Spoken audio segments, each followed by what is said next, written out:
แห้งเด้อ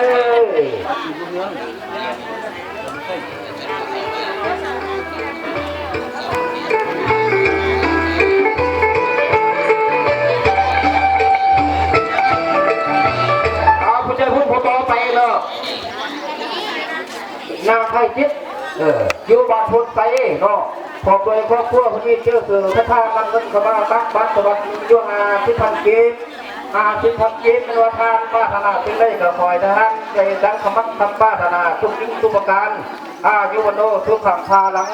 คอยท่านสื่อได้ไข่มานจุดนี้มีแห้งเด้อคนไหนเด้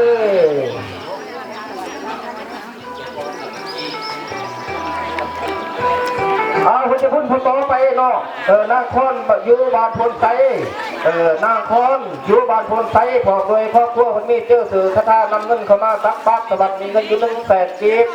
100,000 กีบเป็นวัฒนป้าธนาถึงได้กับคอยได้รับคำมักคำป้าธนาทุกทิ้งทุกประการยุวโนทุกขังพาลังนิทานั่งพลังทุกขังผู้จะพุ่งพอต่อไปคือท่านนางสมพรเนาะท่านนางสมพรอยู่บ้านสีมงคลของโดยครอบครัวคนนี้เชื่อสื่อคาถานำเงินเข้ามาตักบัตรสวัสดิ์มีเงิน50,000 กีบ50,000 กีบเป็นวัฒนป้าธนาถึงได้กับคอยได้รับคำมักคำป้าธนาทุกทิ้งทุกประการยุวโนทุกขังพาลังนิทานั่งพลังทุกขังคอยท่านที่ได้ไข่มาต่อไปผมจะพูดต่อไปคือเมทาลีเมทาลีม้วนของเรือครอบครัวคนนี้เจอเกิดทำท่านำเงินสมารักบัตรสวัสดิ์มีเงินยุค9,000 กีบ9,000 กีบเป็นวัฒนป้าธนาถึงได้กับขอได้รับสมัครคำป้าธนาทุกทิ้งทุกประการยุวโนสุขังพาลังนิทานั่งกระมังสุขังคอยท่านสื่อได้ไข่มันก็ไปไพ่นาทอง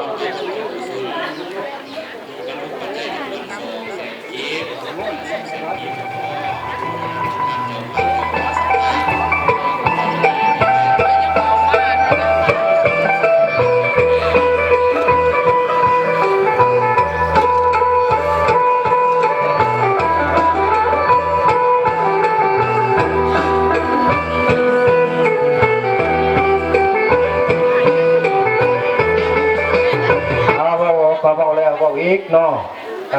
หลังจากตักบัตรทานแล้วก็เชิญบรรดาทานทางนักผู้ใดนะว่าท่านได้ต่อยอดต่อบุญต่อกุศลทางแล้วก็เชิญบรรดาทานเด้อต่อบุญต่อกุศลต่อไปเนาะหลังจากตักบัตรแล้วถ้าหากบุคคลใด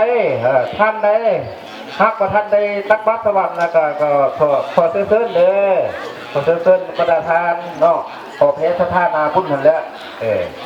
ผู้ละคิดผู้ละห้อยผู้ละพันไป